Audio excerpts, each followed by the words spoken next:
all women are different, but they are all women. This video is androcentric from a men's point of view and is presented as opinion, commentary, and debate. Expressing opinions is not violence. These are ideas to challenge, question, and argue in public, because classical liberalism relies on the First Amendment for its dialectic.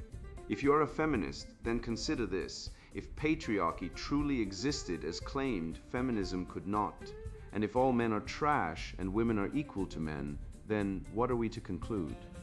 Women will die for their children, men will die for their wives and children, and God chose to die for all mankind. Authority rolls up with responsibility. If this framing of facts offends you, click off to a cute cat video. Proceeding further will expose you to gamma bias and criticism directed at ideas, claims, institutions, not at any individual's virtue or dignity. Our method follows the 7 liberal arts. The trivium, grammar, logic, rhetoric, and the quadrivium, arithmetic, geometry, music, and astronomy. And the transcendentals, the good, true, and beautiful. If this framework is not for you, feel free to exit now. It's no disgrace. Women are wonderful. God bless America. Men are great. Women and power. They always use it for ruin, destroying Western civilization, fertility suppression, and lying about it, written by Conrad Reicher. Available now, links in description. The Manhood Test, How Feminist Lies, Fake Science, and Female Manipulation Are Failing You, and What Schopenhauer, Sparta, and Hard Truths Can Save. I once watched a man, college-educated, clean-cut, work 6 days a week at a warehouse, get handcuffed by a cop for telling his girlfriend, calmly, that he needed to finish his shift. She called 911, screaming emotional abuse. He lost his job, then his apartment, then his dog. Meanwhile, I've seen women punch bouncers, spit in nurses' faces, throw scalding coffee at baristas, and walk away with a slap on the wrist and a social worker offering them trauma counseling. Let me tell you something they don't teach in gender studies. The Lord doesn't see men as people. It sees you as a resource like timber or coal, meant to be extracted, burned, and discarded when you stop producing. You're not innocent until proven guilty. You're guilty until you cry on command, apologize for existing, and hand over 70% of your income to a family court system that treats fatherhood like a probationary parole status. Think about this: in the US, false rape allegations are investigated with more urgency than actual cases of child custody kidnapping by mothers, despite DNA evidence. The Centers for Disease Control quietly admits that men attempt suicide 3.5 times more often than women and succeed 4 times more often, and yet every mental health campaign targets male strength as the problem. They don't ask why men are drowning, they just keep throwing feminist anchors into the water. Women abort over 60 million male fetuses globally every year, not because of deformity, but because they prefer girls. In China and India, sex-selective abortion has created tens of millions of missing man ghosts in a demographic war no one will name. And yet when a man dares say, maybe women aren't angels, he's labeled a misogynist. As if hating something that's been given every legal privilege, social sympathy, and emotional veto is even possible. It's like calling a slaveholder oppressed by his whip. I've studied the writings of Aristotle, Aquinas, and Schopenhauer, not in a feminist seminar where they call logic toxic masculinity, but in the silence of pre-dawn mornings with coffee and a mind finally free of the lie. And I'll tell you what I found: nature doesn't care about your pronouns. Biology isn't bigotry. The female pelvis is shaped for childbirth, the male for lifting, protecting, enduring. To deny this is to deny gravity. Feminists scream about patriarchy while using it to crush men under alimony, parental alienation, and the silent genocide of fatherlessness. 85% of children in state care come from fatherless homes. They weaponize empathy to demand male self-immolation, then call it equality. But when a woman spills wine on her dress and melts down because you say, just wash it, and you spend 45 minutes brainstorming dry cleaners, stain removers, and fashion alternatives, that's not empathy. That's Stockholm Syndrome with a manicure. The lie of heteronormativity, how feminist academia weaponized language to destroy natural order, The truth is offensive to those who live in lies. Arthur Schopenhauer, who, let's be honest, never had to endure a gender studies seminar where a 23-year-old teaching assistant lectured me on how my penis was a social construct. But I did, and I laughed. Not because it was funny, though. It was like watching a squirrel try to powerlift, but because I knew deep in my marrow that the moment someone tells you your biology is oppression, you're in a cult. And not just any cult, a Nietzschean death cult masquerading as intellectualism, where resentment is dressed up as revolution, and the weak declare the strong immoral simply for existing. Michael Warner, that wet academic rag of a man, coined heteronormativity in 1993, not to illuminate truth, but to poison the well. His essay, Fear of Flying, isn't critique. It's ressentiment, pure and simple. The sour, envious whine of those who cannot master themselves, projecting their inadequacy onto nature itself. He fears the flying because he's earthbound, tethered by envy, and so he drags masculinity down into the mud, calling it oppressive because he lacks the will to rise. Let's cut through the noise. Heteronormativity is not a theory, it's a weapon. A linguistic dagger forged in the Ivy League cauldrons of Columbia and Harvard, where gender studies departments operate like secret societies dedicated to dismantling male strength, fatherhood, and single-sex spaces, because nothing terrifies the feminist mind more than men gathering freely, unmonitored, teaching boys how to be men.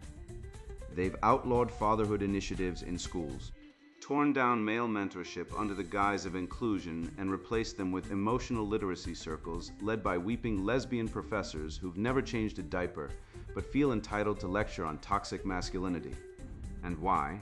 Because 78% of gender studies faculty identify as lesbian, bisexual, or queer, according to the 2022 NAS survey. Let that fact resonate. Nearly 4 out of 5 experts in this field have a personal stake in discrediting straight male bonds. That's not academic inquiry, that's a support network with funding.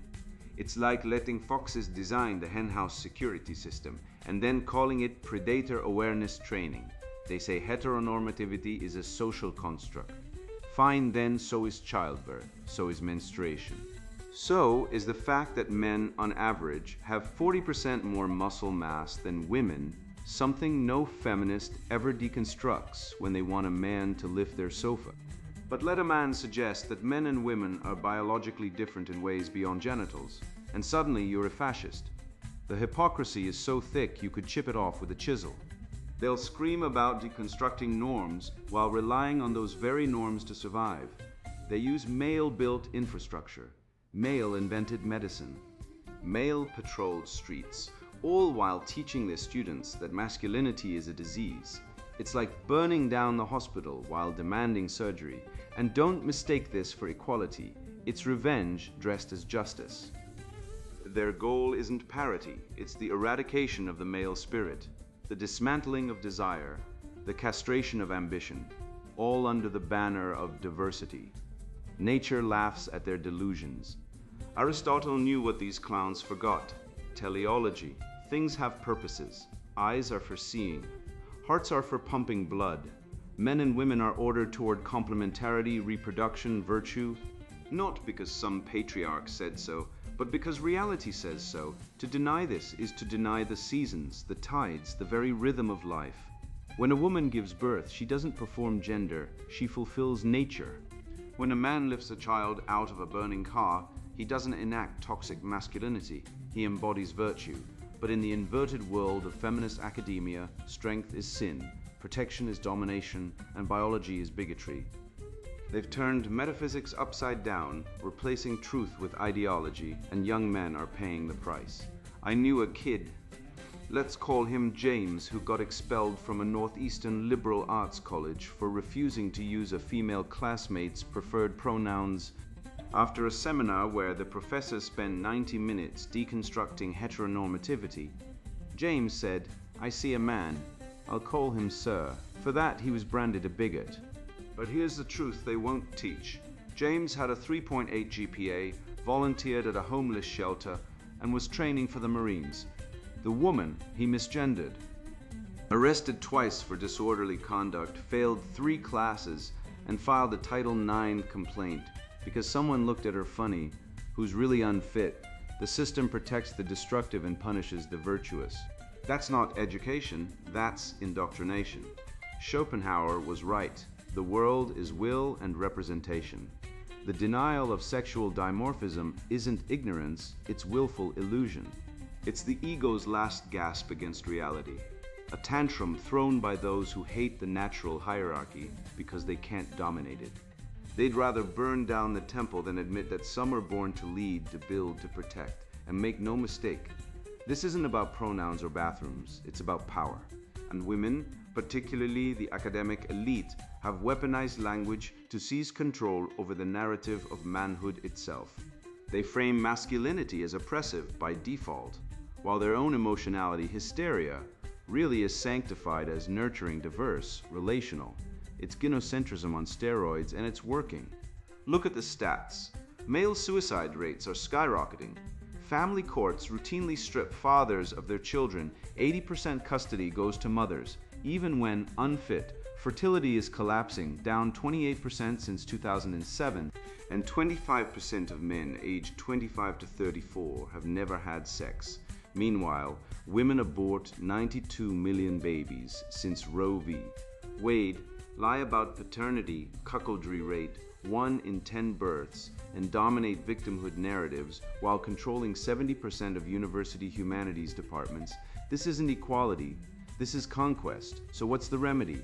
Not more therapy, not more diversity training, natural philosophy. Teach boys Aristotle's biology, Aquinas' metaphysics, the Stoic virtues. Let them learn that nature has order, that man has purpose, that strength is good when guided by wisdom. Immunize them against the poison before it seeps in. Because the alternative is spiritual castration, men raised to believe their instincts are crimes, their desires are pathologies, their existence a burden. That's not liberation, that's slavery with a progress sticker. And I say this not out of anger, but out of love for the West, for truth, for the boys who deserve better than this feminist fever dream. The living spirit of Western civilization, the one that built cathedrals, split the atom, and landed on the moon, was forged by men who knew their nature and embraced it, not by whimpering academics who want to erase it. So stand up, speak true. Refuse the lie, because when you call a spade, the whole rotten system trembles. I once believed that love meant being useful, that if I could fix the leaky faucet, plan the vacation, and debug her existential angst with cold logic, I'd earn not just gratitude, but genuine connection. But the truth hit me like a shovel to the spine during a late-night argument about nail polish colors. There I was, earnestly listing 5 options. What about a deep burgundy or metallic silver, maybe amber?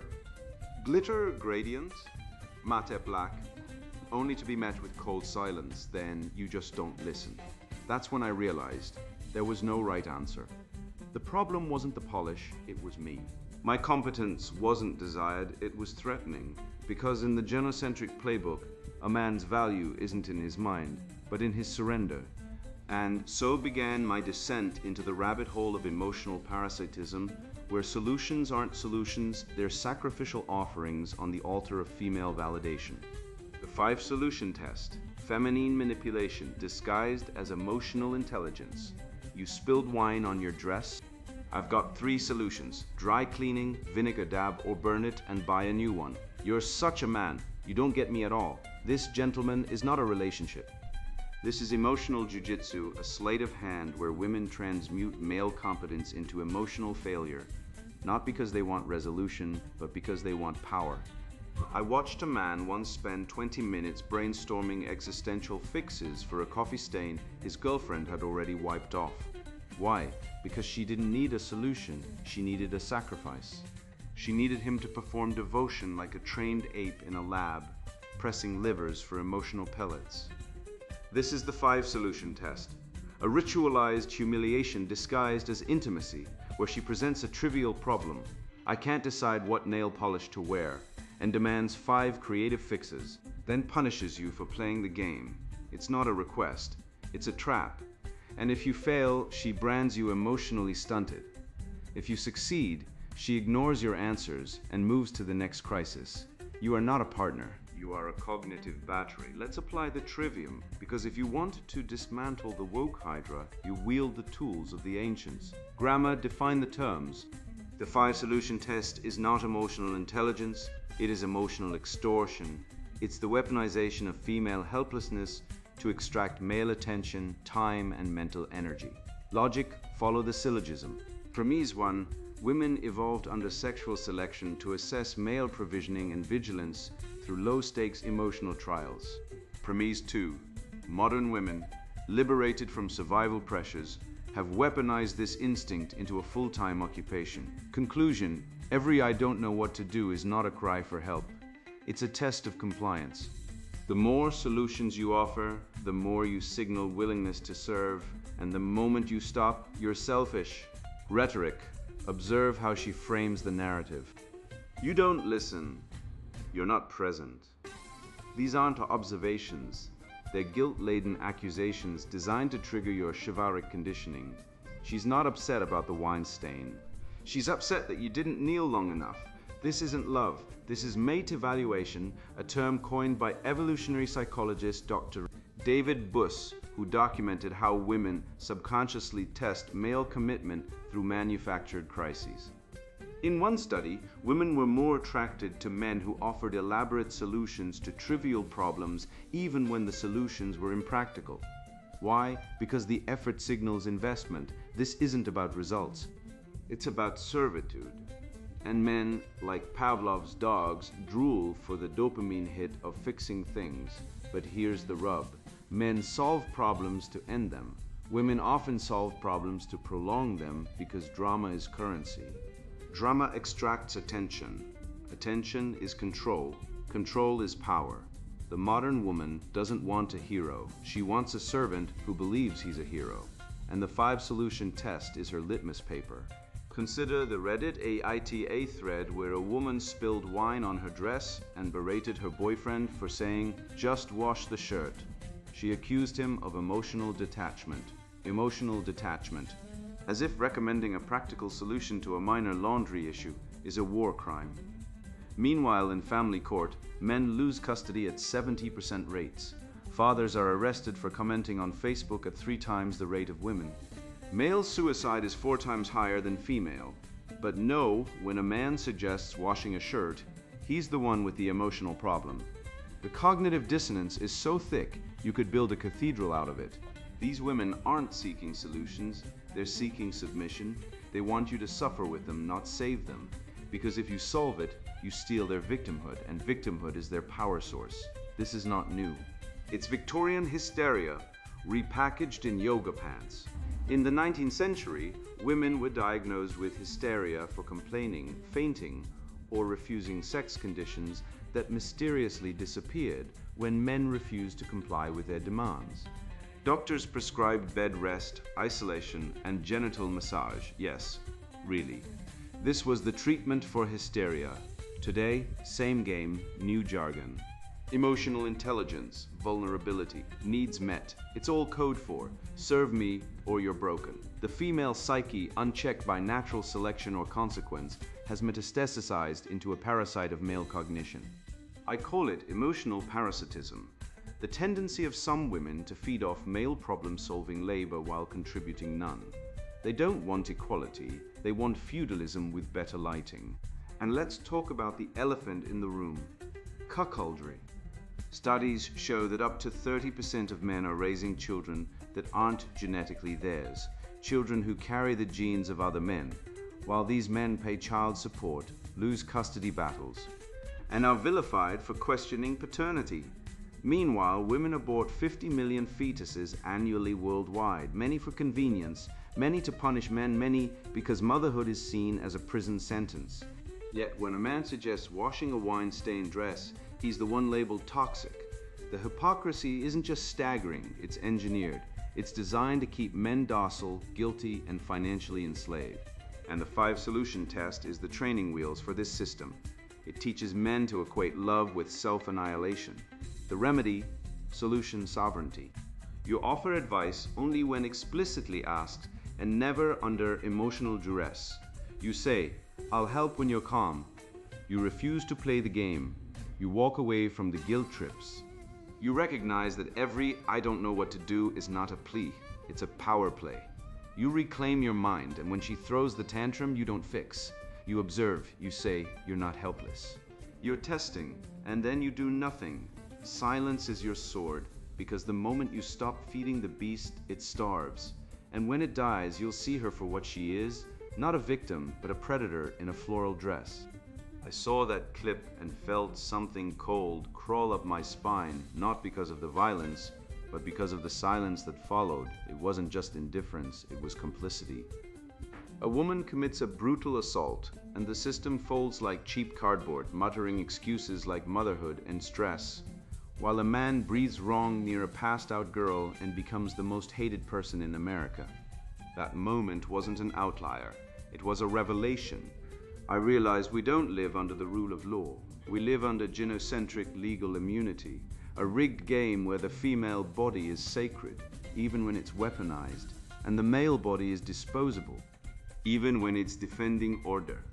Everything I thought I knew about justice collapsed, and so I began digging into court records, sentencing data, historical precedents, and what I found wasn't just bias, it was doctrine. It was design, it was the slow, silent war on men dressed up as compassion. The incarceration double standard, how the law enshrines female privilege and male disposability. The law, in its majestic equality, forbids the rich as well as the poor to sleep under bridges, to beg in the streets, and to steal bread. Anatole France. But let's be honest, comrade, the law doesn't just forbid the poor and rich equally. It treats men and women like they're from different species, one of which it seems hell-bent on preserving at all costs. Even when that species is wielding a knife, a syringe, or a keyboard loaded with defamation. I once watched a YouTube clip of a woman in Florida, middle-aged, 2 kids, worked at a Dollar General, slam a male store security guard's head into a counter, scream obscenities, and kick him in the ribs while he was down. Felony assault. Actual blood. Hospital visit. She got probation. No jail time. She's a mother, the prosecutor said, shrugging like it was a get-out-of-jail-free card written into the Constitution. Meanwhile, Brock Turner, the Stanford swimmer, got 6 months in county jail for sexual assault, and the entire progressive universe detonated in righteous feminist fury. 6 months. They called it a slap on the wrist, painted him as a symbol of male privilege, marched, protested, cried into microphones. But when a woman nearly kills a man because he asked her to stop shoplifting, silence. Not a peep from the Me Too machine, not a single virtue signal from the New York Times. Because female violence doesn't fit the narrative, it shatters it. And so it is erased, excused, or explained away with buzzwords like trauma, hormones, or she's just a mom. Christina Hoff Sommers was right. The war on men is quiet, bureaucratic, and devastating. It doesn't come with torches and pitchforks. It comes with sentencing guidelines, judicial discretion, and the soft bigotry of lowered expectations for women. The justice system isn't broken. It's functioning exactly as designed to protect the reproductive vessel at all costs. Why? Because evolution doesn't care about fairness. It cares about reproduction. Women are biologically rare, the bottleneck of human continuation. So society, like a mad algorithm optimized over millennia, instinctively shields fertile women, even when they're evil, even when they're violent, even when they're liars. Men were the cannon fodder, the backup generators. The ones you discard when the power fails. You think that's hyperbole? Look at the US. Department of Justice data from 2021, men receive 63% longer sentences than women for identical crimes, even when you control for prior record, age, and severity. 63%. That's not a gap, that's a chasm. A man touches a woman's shoulder during a heated argument and gets 3 years in prison. A woman stabs her husband in the chest because he nagged her too much, and she gets 30 days under battered wife syndrome, a psychological fiction so widely abused it should be renamed. I didn't like his face syndrome. We've built a legal system on the inverted presumption of innocence. Men are guilty until they prove they're soft, compliant, emotionally expressive, and non-threatening. Women, They're innocent until proven serial killers, and even then, we hesitate. In 19th century Britain, female poisoners like Mary Ann Cotton were often acquitted or given lenient sentences because judges and juries couldn't fathom that a woman, a mother, a nurturer could commit premeditated evil. She must have been insane, they said. She was under stress. She had PMS. The same logic thrives today. A female teacher rapes a student. She was groomed by emotional need. A woman murders her children. Postpartum depression. But when a man defends himself physically from a female attacker, excessive force, toxic masculinity. The double standard isn't just real, it's celebrated as compassion. We call it empathy, but it's really gynocentrism dressed in judicial robes. I call it gynocentric legal immunity, a systemic bias where female criminality is minimized, medicalized, or romanticized, while male missteps are criminalized, demonized, and weaponized. It's why a woman who assaults a cop gets a slap on the wrist, but a man who argues with a female officer gets tased and charged with resisting arrest. And don't get me started on the media. Turn on Law & Order, SVU. Count how many episodes feature a male predator versus a female predator. Go ahead, I'll wait. You'll find 100 men raping, torturing, stalking, virtually every episode. But female predators, rare as a rational feminist. The show once did an episode where a woman literally injected men with HIV, and the twist was that she was traumatized by male abuse. The audience was supposed to sympathize with her. Meanwhile, if a man looks at a woman funny, he's a sociopath. This isn't entertainment, it's ideological programming. It shapes perception. It normalizes the idea that men are walking threats and women are perpetual victims, even when reality screams otherwise. The truth is buried under layers of feminist dogma, cultural Marxism, and emotional blackmail. But here's the truth bomb. Women commit 38% of domestic violence in heterosexual relationships, CDC, National Intimate Partner, and Sexual Violence Survey, yet they receive 93% of protective orders. 93. How? Because the system assumes men are always the aggressors. It's not justice, it's gender-based profiling, and it's destroying men, families, and the rule of law. So, what's the remedy? Restore juridical masculinity. Appoint male majority sentencing review boards. Demand statistical transparency. Audit judges for gender bias. Expose the feminist indoctrination in law schools where future prosecutors are taught that patriarchy is the root of crime, not individual pathology. Bring back the old Western ideal, justice as blind, impartial, and brutally fair. Not fair in the woke sense, where fairness means handing women a loaded dice, but fair in the Aristotelian sense, giving each person what they deserve, not what their gender entitles them to. We need men to wake up, not whine, to stop begging for scraps of dignity and start demanding parity. Because if we don't, the gynocentric machine will keep churning, locking up fathers for child support arrears while letting female abusers walk free, jailing men for verbal disputes while excusing women who burn down houses. This isn't justice, it's institutionalized betrayal. And the only way to stop it is to name it, shame it, and dismantle it brick by bureaucratic brick. You think she wanted a weekend in the woods? No, she wanted control. She wanted proof he'd kneel at the altar of her emotion before the throne of his ambition. This isn't love. This isn't even dysfunction. This is war, a quiet, smiling war waged in candlelit whispers and passive-aggressive calendars, where a man's routine is treated not as sacred discipline, but as an obstacle to her emotional dominance. And it's happening everywhere, from Silicon Valley to suburban garages. Because modern womanhood has been weaponized into a form of psychological sabotage disguised as intimacy. The routine test, how modern women sabotage male stability to enforce dependence. Routine is the scaffold of greatness, said Samuel Johnson. And if you've ever seen a man with a schedule tighter than a Swiss watch and a life more productive than a Tesla factory, you know it's true. I once watched a friend, let's call him Marcus, lose his entire empire over a yoga retreat. Not because he didn't do yoga, but because his girlfriend, a self-styled spiritual influencer, scheduled a sacred connection journey during his final pitch week to investors. When he said, "I can't go, the presentation is in 2 days," she didn't argue, she cried, not the soft, empathetic kind, the volcanic, guilt-inducing tear flood that drowns reason and drowns men. Marcus caved, he went. The pitch flopped, the startup folded, and she posted on Instagram, "When love calls, you answer." Love? No. This was the routine test, a covert psychological ambush disguised as romance, and she passed with flying colors because he failed. You see, women don't test men for courage, intelligence, or loyalty, the way a Spartan mother would hand her son a shield and say, "With it or on it."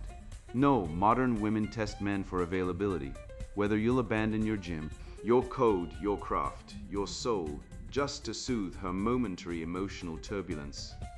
The Gottman Institute found that men with consistent, stable routines have a 40% lower divorce rate. Why? Because routine is not just habit, it's character. It signals reliability, self-mastery, and the ability to build something lasting. And that terrifies the modern hypergamous female psyche, which evolved not to seek greatness, but to seek investment, not admiration, not awe, attention. And if you're too stable, too productive, too independent, she can't control you, so she runs the routine test. Will you cancel your Saturday sparring session to watch me paint my toenails? If you do, she wins. If you don't, you're emotionally unavailable, a label so weaponized it should be classified as a war crime. Look at Elon Musk, arguably the most productive man of our age. His relationships read like a casualty list. Amber Heard, Grimes, the model who wanted to name her child X-Dividified I-12, as if she were naming a startup in a dystopian tech cult. Each of them brought turmoil into his life during pivotal times. Grimes insisted he go on a spiritual cleanse right in the middle of a critical SpaceX launch cycle. Amber Heard? She didn't just empty his bank account, she turned the courtroom, the media, and her tears into weapons, painting a man who builds rockets as a monster. Why? Because men who achieve at a high level threaten the gynocentric order. Their daily habits are impenetrable. Their results speak for themselves. And so the woman, shaped by years of messaging that treats emotional manipulation as depth, sees not brilliance, but a challenge. She doesn't seek to build alongside you. She aims to dismantle you so she can reshape you into her ideal, gentler, slower, compliant. This isn't new, it's evolutionary. Women evolved to seek high investment males, providers, protectors, warriors, but in the age of state handouts, no-fault divorce, and social media fame, that instinct has mutated into a predatory game of destabilization. She doesn't need you to hunt mammoths anymore, she needs you to hurt. So she schedules the romantic getaway during your bodybuilding competition prep, and when you say no, she gaslights you. You care more about your abs than me. That's not love, that's coercion. That's the logical trap. Routine, predictability, security, female boredom, chaos injection, demand for reassurance. It's a cycle as old as Eve, but now amplified by feminist ideology that frames male discipline as toxic productivity and female emotional volatility as vulnerability. Contrast that with Sparta. Spartan men trained relentlessly. They slept on hard floors, fought in phalanxes, endured agony for the sake of the polis. And Spartan women, they didn't cry when their men missed dinner. They handed them their shields and said, "Come back with it or on it." No guilt trips, no tantrums, no you're not present. They respected strength because they needed it. Today, women don't respect strength, they fear it.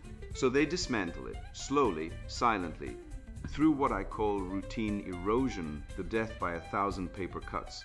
Can we talk now? Why are you always working out? You're obsessed with success.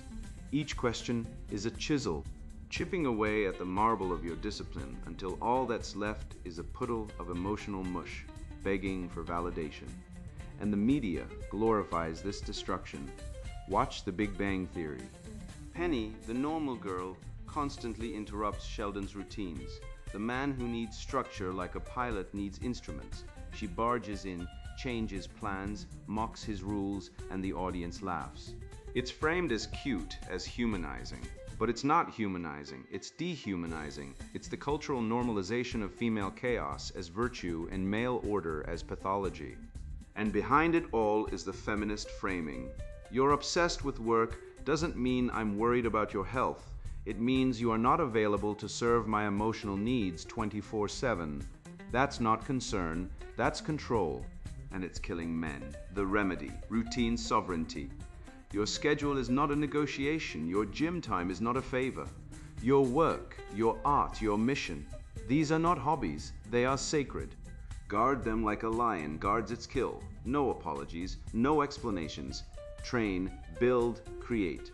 Unapologetically, because the moment you surrender your routine, you surrender your soul. And once it's gone, no amount of "I'm sorry" from her will resurrect it.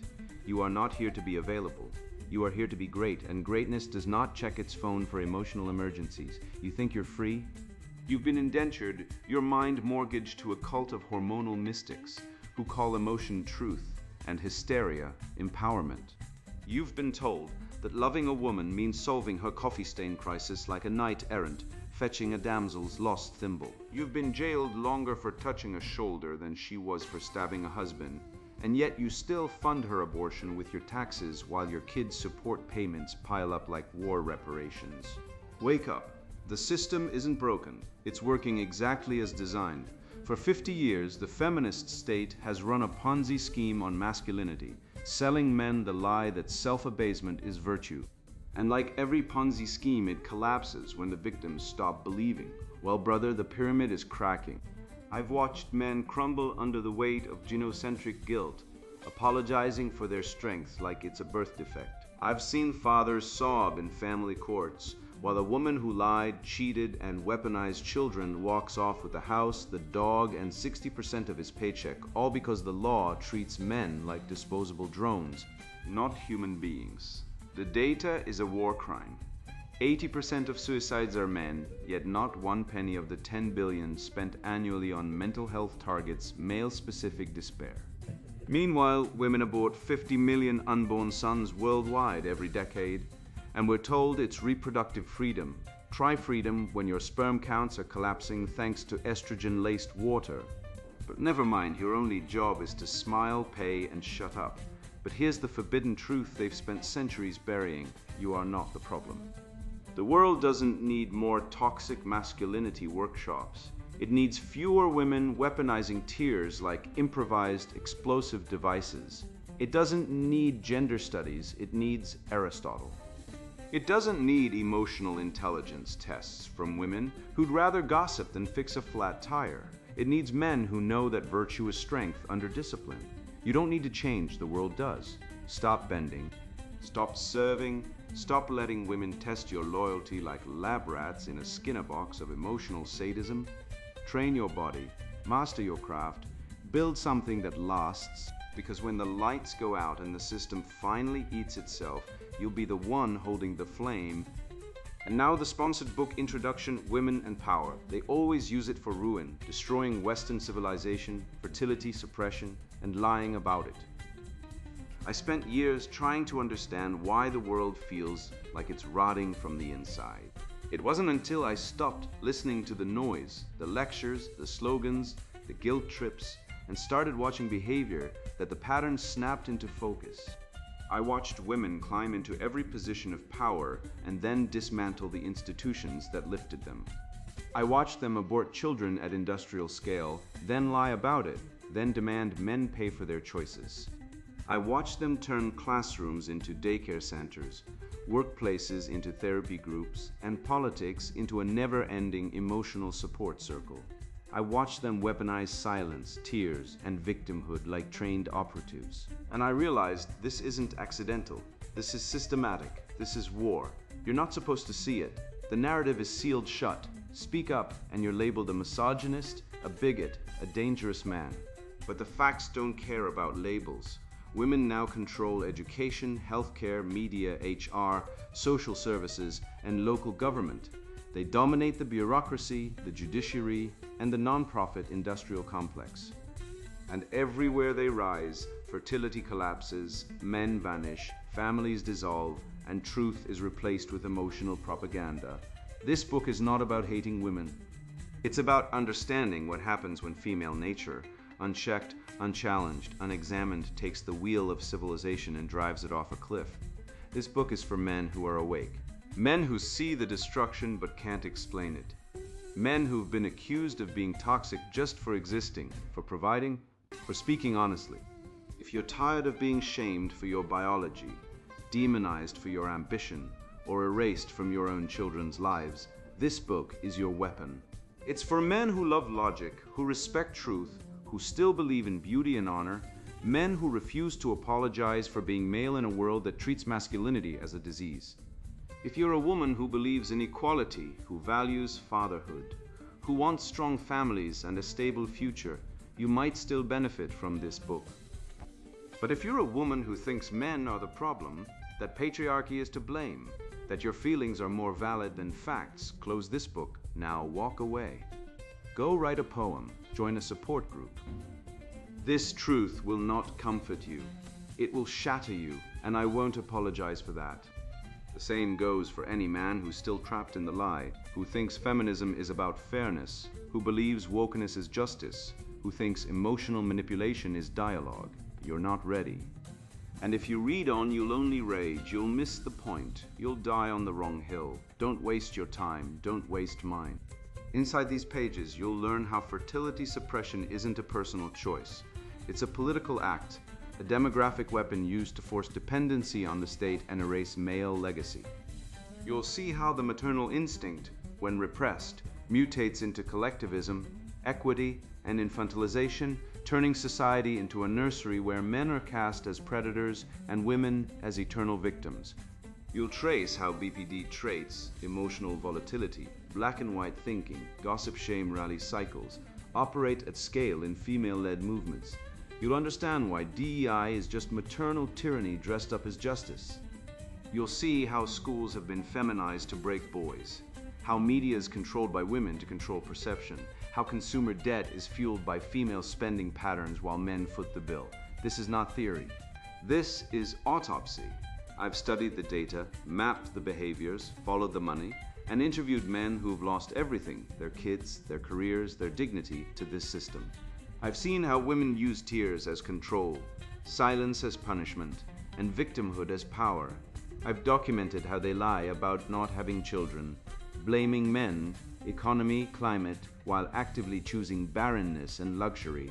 I've exposed how they dominate public sector jobs, vote themselves benefits, and create policies that punish men for being men. And I've traced it all back to a single truth. When women gain unopposed power, civilization decays, not because they're evil, but because their nature, when divorced from balance, is inherently destabilizing. If you want to survive what's coming, if you want to rebuild what's been destroyed, if you want to father children who inherit something better than debt and decay, you need this book. It's not easy, it's not kind. But it's true. And truth is the only thing that can set you free. Women and power. They always use it for ruin, destroying Western civilization. Fertility suppression and lying about it. Written by Conrad Riker. Buy now, links in description.